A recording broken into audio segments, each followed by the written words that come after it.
அனைவருக்கும் வணக்கம். நீங்கள் பார்த்துட்ருக்கிறது all in all makers channel. இப்போது செய்ய போகிறது மாதுளம்பழ ஜூஸு. அதை எப்படி செய்யலான்ட்டு பார்க்கலாம். இப்போது மாதுளம்பழத்தை நல்லா கட் பண்ணிக்கணும், பாதியாக கட் பண்ணிக்கணும்.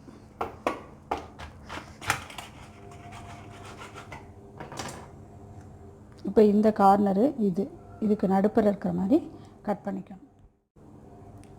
இதை இப்படி திருப்பி வச்சுட்டு ஒரு கரண்டி எடுத்துகிட்டு இதால் அப்படியே சுற்றி தட்டிகிட்டே வரணும். தட்டிகிட்டே வரும்போது எல்லா முத்தும் கீழே விழுந்துடும். இப்போ ஃபுல்லும் உதுத்து எடுத்து வச்சுட்டேன். இப்போ இதை ஒரு ஜூஸரில் நம்ம ட்ரான்ஸ்ஃபர் பண்ணிக்கலாம்.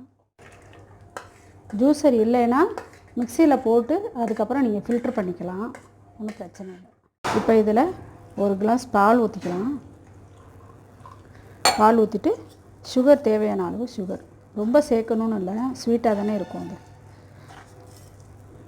ஒரு 5 ஸ்பூன் சேர்த்துருக்கேன். இப்போ ஜூஸ் ரெடி ஆயிடுச்சு. இதை டெய்லி மார்னிங் எடுத்துக்கிட்டிங்கன்னா ரொம்ப நல்லது. இதில் அயன் இருக்குது, குழந்தைங்களுக்கு ரொம்ப நல்லது.